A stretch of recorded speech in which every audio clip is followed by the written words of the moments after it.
Hello दोस्तों, आज हम बात करेंगे डायबिटिक पेशेंट में सबसे बुरे या वर्स्ट ब्रेकफास्ट के ऑप्शंस कौन से हैं। ज़्यादातर लोगों को मेरी फाइनल रिकमेंडेशन तो पहले से ही बता देता हूँ कि ज़्यादातर लोगों को तो मैं रिकमेंड करता हूँ कि ब्रेकफास्ट करो ही मत, सीधा लंच और डिनर करो, इंटरमिटेंट फास्टिंग फॉलो करो। डायबिटीज़ का रिवर्सल के लिए तो सबसे अच्छा यही है। फिर भी यदि काफ़ी लोग चाहते हैं कि नहीं ब्रेकफास्ट हमको करना है, तो ज़्यादातर लोग क्या है, बहुत ऑयली पराठे, बहुत bread, jam, butter, fruit juices ये सारे लेते हैं। क्या क्या चीज़ें एक्चुअल में सबसे बुरे हैं डायबिटिक पेशेंट के लिए, जिनको अवॉइड करना चाहिए, जिस पर आज हम बात करेंगे। हमने एक अलग वीडियो में बात करी है डायबिटिक पेशेंट्स के लिए या मोटापे वाले पेशेंट के लिए सबसे बेस्ट फूड ऑप्शंस कौन से हैं ब्रेकफास्ट के लिए।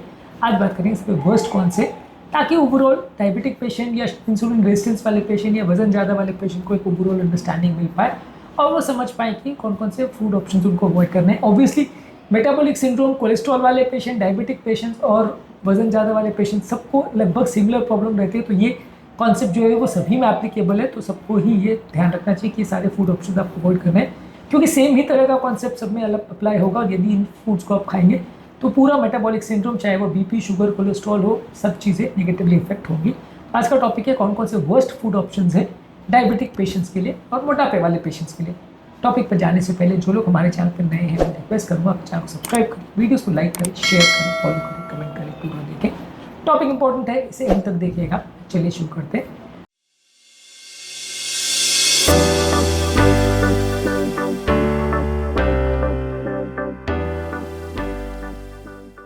ब्रेकफास्ट में काफ़ी कॉमन ट्रेंड है कि लोग बहुत ज़्यादा ब्रेड की चीज़ें खाते हैं या टोस्ट खाते हैं। ब्रेड ज़्यादातर मैदे से बना हुआ होता है, इसका ग्लाइसेमिक इंडेक्स काफ़ी हाई होता है, शुगर वैल्यू उसको बढ़ा सकता है। ब्रेड में बड़ी हुई चीज़ें अच्छी नहीं है, खास करके आप उसमें जैम लगाते हैं या बटर लगाते हैं तो वो और भी अच्छा नहीं होता। बटर कुछ हद तक उतना आपका शुगर वैल्यूज़ नहीं बढ़ाता, लेकिन ज़्यादा मात्रा में खाने से कोलेस्ट्रॉल बढ़ा सकता है। ये एक अच्छा फूड ऑप्शन नहीं है। ब्रेड की बनी हुई कोई भी चीज़ अच्छी नहीं। रोटी कंपेरेटिवली कुछ बेटर माना जाएगा, आटे की बनी हुई रोटी कंपेरेटिवली उतना शुगर वैल्यूज नहीं खिलाएगी, तो वो बेटर ऑप्शन माना जाएगा। होल व्हीट का ब्रेड ले सकते हैं, पर होल व्हीट ब्रेड में भी शर्त ये है कि वो आटे का बना होना चाहिए। अपने यहाँ पे ज़्यादातर जो सो कॉल्ड ब्राउन ब्रेड है वो 50-60% मैदे से ही बनता है और प्लस उसमें केमिकल डाल के उसको ब्राउन का कलर दिया जाता है, जो कि अनहेल्दी है। क्योंकि प्योर ब्राउन ब्रेड है जिसमें ये गारंटी करते हैं कि वो लगभग 80-90% आटे से बना हुआ है, मैदा बहुत ही कम है, तो वो कंपेरेटिवली ज़्यादा हेल्दियर मान सकते हैं। हालांकि ओवरऑल ब्रेड के कॉन्सेप्ट से थोड़ा रोटी का कॉन्सेप्ट बेटर रहेगा। फ्रूट जूसेस काफ़ी लोग प्रीफर करते हैं। इवन 100% फ्रूट जूस भी अगर आप लोगे और घर पर बना हुआ फ्रूट जूस भी लोगे तो भी ज़्यादातर उसमें शुगर और पानी ही ज़्यादातर रहता है, विटामिन मिनरल्स बहुत कम होते हैं।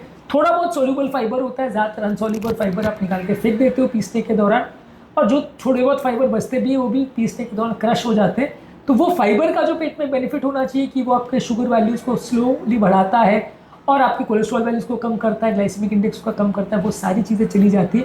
इसलिए फ्रेश फ्रूट्स को खाना कंपेरेटिवली काफ़ी बेटर है फ्रूट जूसेस के बदले। हम ज़्यादातर किसी भी पेशेंट में कोई भी तरह का फ्रूट जूस रिकमेंड नहीं करते। नेचुरल फ्रूट के कंपैरिजन में वो कंपेरेटिवली शुगर ज़्यादा बढ़ाते हैं, वजन ज़्यादा बढ़ाएंगे, तो ये ज़्यादा अच्छी चीज़ें नहीं है। इनके खाने के बाद या पीने के बाद भूख भी और बढ़ जाती है। फ्रूट्स को आप कंपेरेटिवली 2-3 भी खाओगे तो वो थोड़ा पेट भरेगा, लेकिन 2-3 फ्रूट का जूस आप पियोगे तो बिल्कुल पेट नहीं भरेगा और आपको और भूख लग सकती है, इसलिए ये अच्छा ऑप्शन नहीं है। फ्रूट के बने हुए स्मूदीज़ भी कई लोग लेते हैं जिसमें दही और फ्रूट जूसेस को मिक्स करते हैं, फ्रोजन दही। इसमें भी कई बार शुगर वाले इंग्रेडिएंट्स बहुत ज़्यादा होते हैं, हाई शुगर होता है, हाई कैलोरीज होता है, फाइबर बिल्कुल नहीं होता। ये भी आपकी ओवरऑल ब्लड शुगर वैल्यूज़ को बढ़ा सकता है। लस्सी को भी आप इसमें इंक्लूड कर सकते हैं, दही से बनी हुई चीज़ अच्छी नहीं है। खासकर इनको आप ज़्यादा शुगर जब ऊपर से डालते हो, बहुत ज़्यादा बिलो करके बनाते हैं, तो ये बहुत जल्दी शुगर वैल्यूज़ को बनाते हैं। दही अगर आप डायरेक्टली लेते हो और उसमें अगर आप ऊपर से शुगर नहीं डाल रहे हो तो वो कंपेरेटिवली हेल्दी ऑप्शन माना जाएगा, पर यदि आप शुगर ऊपर से डाल रहे हो या लस्सी बना रहे हो तो अच्छा नहीं है। सैंडविचेस भी अच्छे ऑप्शन नहीं है। सैंडविचेस में चाहे आप वाइट ब्रेड से बना रहे हो, उसमें आप कोई भी वेजिटेरियन फूड चीज़ें भी डाल रहे हो, चाहे नॉन वेज भी डाल रहे हो, तो वो अच्छा नहीं है।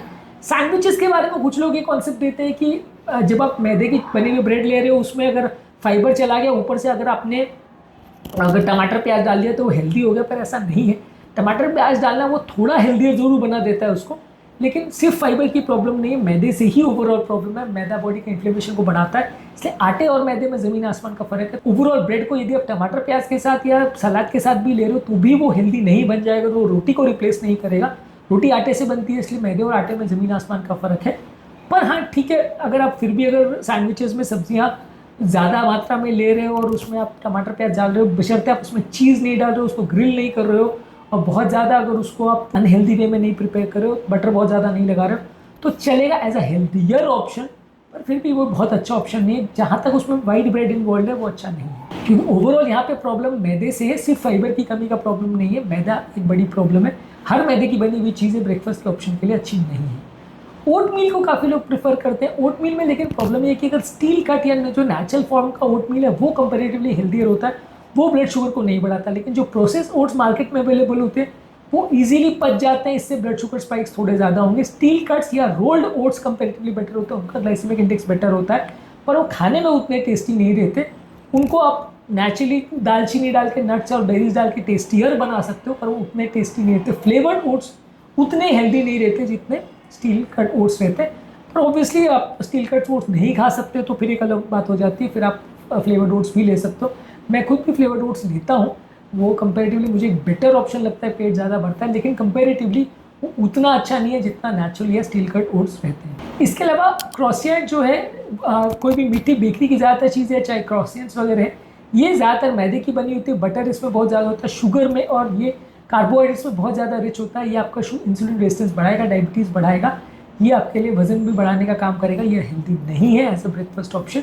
इसके बदले आप अंडे प्रेफर कर सकते हो, एवोकाडोज ले सकते हो, या सब्जियां ले सकते हो, फ्रूट सैलड या वेजिटेबल सैलड ले सकते हो, वो कंपेरेटिवली थोड़ा हेल्दियर ऑप्शन माना जाएगा। शुगर वाले सीरियल्स बहुत सारे कंट्रीज़ में अवेलेबल होते हैं, केलॉग्स और इस तरह के जो रहते हैं, ये ब्रेकफास्ट के सीरियल्स में बहुत ज़्यादा रिफाइंड कार्बोहाइड्रेट्स और शुगर रहते हैं, जो कि सडन शुगर स्पाइक करेगा। न्यूट्रिएंट्स इसमें थोड़ा बहुत ऊपर से डाला जाता है, जो कि इसको थोड़ा हेल्दी बनाता है, लेकिन कंपेरेटिवली नेचुरल सीरियल खाने के कंपैरिजन में ये उतना हेल्दी नहीं रहेगा। जितना रिफाइंड फूड प्रोडक्ट रहेगा उतना अच्छा नहीं है। ओट मील वगैरह से या आपका नेचुरल रोटी वगैरह से ये उतनी अच्छी नहीं मानी जाएगी। जितना जो चीज़ों को पीसा जाएगा, जितना जो चीज़ों को रिफाइन किया जाएगा, प्रोसेस किया जाएगा, वो उतना अनहेल्दी बनता जाएगा। तो इसलिए ये सारे शुगर वाले सीरियल्स जो अच्छे नहीं, खासकर जिनमें मीठा जो सीरियल्स होते हैं वो अच्छे नहीं है, उनको अवॉइड करिए। इसके अलावा पैनकेक्स और वेफल्स जो हैं ये भी अच्छे नहीं है, ये भी बहुत ज़्यादा मात्रा में रिफाइंड फ्लोर से बनते हैं, बहुत ज़्यादा शुगर इसमें होता है। खासकर पैनकेक्स में ऊपर से शुगरी सिरप भी डालते हैं और व्हिप्ड क्रीम डालते हैं, जो कि और इसको बुरा बनाया जाता है। पैनकेक्स का ईजीएल वैल्यूज़ और ग्लाइसेमिक इंडेक्स भी बहुत ज़्यादा बाकी मिठाइयों से भी ज़्यादा आया है। ये हमने एक वीडियो में ऑलरेडी डिस्कस किया है, जहाँ पे हमने मिठाइयों के ग्लाइसेमिक इंडेक्स और ईजीएल वैल्यूज़ को डिस्कस किया है। आप उस टॉपिक के डिस्कशन को भी देख लीजिएगा। ओवरऑल पैनकेक्स एक बहुत ख़राब ब्रेकफास्ट का ऑप्शन है, कई बच्चे प्रेफर करते हैं, मेरी खुद की बेटी भी प्रेफर करती है इसको खाना, लेकिन ओवरऑल ये ब्रेकफास्ट ऑप्शन बहुत अच्छा नहीं है। टेस्टी भले लगता है, लेकिन लोगों को अच्छा, हेल्थ के मामले में अच्छा नहीं, तो उसको अवॉइड करें तो ज़्यादा अच्छा है। अगर आप पैनकेक्स बनाना भी चाहते हैं तो उसको कोकोनट के फ्लावर से या बादाम के आटे से बनाएं और शुगर फ्री सिरप वगैरह का प्रयोग करें, थोड़ा उसमें बेरीज वगैरह का प्रयोग करें, तो उसको थोड़ा हेल्थियर बना सकते हैं। इसके अलावा पेस्ट्रीज, डोनट्स, मफिन्स, बेकरी की ज़्यादातर कार्बोहाइड्रेट वाली आइटम जो है उसमें अनहेल्दी फैट्स होता है, शुगर ज़्यादा होता है, उसकी ग्लूटामिक वैल्यू कुछ खास नहीं होती, शुगर वैल्यूज बहुत ज़्यादा बढ़ाता है। उसके बदले आप घर पर बने हुए कोई बादाम के आटे से बने हुए मफिन्स वगैरह में थोड़ा स्टीविया डाल के ले सकते हो, पर ओवरऑल ये ऑप्शन ही ब्रेकफास्ट का अच्छा नहीं है। मीठा किया हुआ दही या लस्सी भी ओवरऑल अच्छा ऑप्शन नहीं है, इसमें भी हाई मात्रा में शुगर रहता है, अनहेल्दी फैट्स होते हैं और फ्लेवर्स ज़्यादा डल जाते हैं, तो फ्लेवर्स वाली चीज़ें अच्छी नहीं है। नेचुरल दही लेंगे बिना मीठा करे तो वो कंपेरेटिवली अच्छा है। दही में शुगर फ्री ठीक ठीक कहूँगा, बहुत ज़्यादा अच्छा नहीं है, पर लेकिन नेचुरल दही लेंगे तो कंपेरेटिवली अच्छा है। मे भी आप रोटी के साथ दही ले सकते हो। पराठे को भी मैं बहुत अच्छा ऑप्शन नहीं बोलूँगा, क्योंकि पराठे में बहुत ज़्यादा ऑयल डल जाता है, तो तलने के या सेकने के प्रोसेस में वो बहुत हाई कैलोरिक ब्रेकफास्ट हो जाता है, तो वो भी अच्छा नहीं है। रोटी कंपेरेटिवली अच्छा है, दही के साथ ले रहे हो तो बेटर है। खासकर सब्जी का रायता अगर ले रहे हो या थोड़ा बहुत फ्रूट का रायता उसमें आप ले रहे हो तो बेटर है। फ्रूट्स में डलने में लेकिन फिर शुगर बढ़ जाएगा। सब्जियों वाला रायता, खासकर टमाटर है, खीरा है, इस तरह की सब्जियाँ उसमें डालो तो वो थोड़ा सा हेल्दी ब्रेकफास्ट का ऑप्शन बना सकते हैं उसको। इसके अलावा कई कमर्शियली अवेलेबल ब्रेकफास्ट के जो बार्स हैं वो सो कॉल्ड हेल्दी माने जाते हैं, जैसे प्रोटीन के बार्स हैं और ग्रैनोला के बार्स हैं। ये बहुत ज़्यादा शुगर और रिफाइंड कार्बोहाइड्रेट देते हैं, कई बार फैट्स भी देते हैं, तो ये अच्छे नहीं है।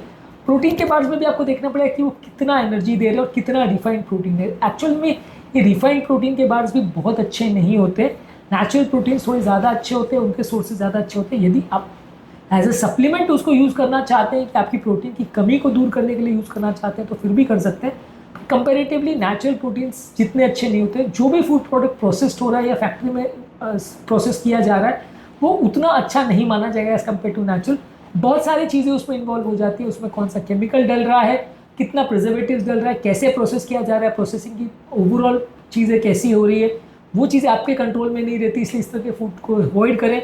बहुत रिलायबल अगर सोर्स है जहाँ पे आपको पता है कि अच्छी क्वालिटी की काम हो रहा है, प्रोसेसिंग उतना ख़राब नहीं हो रहा है, तो आप ट्राई कर सकते हैं, पर इस तरह के फूड प्रोडक्ट्स बहुत हेल्दी हों उसके चांसेस कम हैं। तो overall model of the story है कि कोई भी फूड प्रोडक्ट जिसमें रिफाइंड कार्बोहाइड्रेट है, शुगर है, अनहेल्दी फैट्स है, ये ज़्यादा अच्छे नहीं है। जहाँ तक पॉसिबल हो होल फूड प्रोडक्ट्स ले, नेचुरल फूड प्रोडक्ट्स ज़्यादा ले। रिफाइंड फूड प्रोडक्ट्स जो कि मैदे से बनते हैं या प्रोसेस फूड प्रोडक्ट्स जो कि फैक्ट्री में से गुजर के आपके पास पहुँचते हैं, वो ज़्यादातर हेल्दी नहीं होते हैं।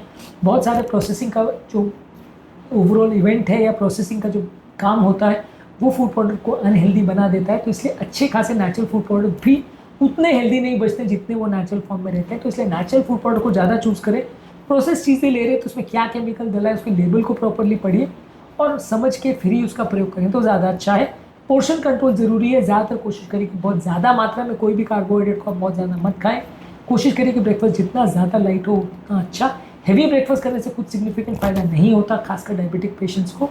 इसलिए मेरा तो ज़्यादा रिकमेंडेशन है कि डायबिटीज़ वाले पेशेंट को नाश्ता ही नहीं करना चाहिए। मैं तो ऑलमोस्ट 2 साल से नाश्ता बंद ही कर दिया, नहीं करता हूँ, क्योंकि इंटरमिटेंट फास्टिंग वाला प्रोटोकॉल ही इनके लिए सबसे अच्छा है। जितना कम बार खाएंगे उतना अच्छा, जितना कम मात्रा में ब्रेकफास्ट करेंगे उतना अच्छा, उतने उनके शुगर का कंट्रोल इंप्रूव होगा। बहुत सारी बीमारियों से वो अपने आप को बचा सकते हैं।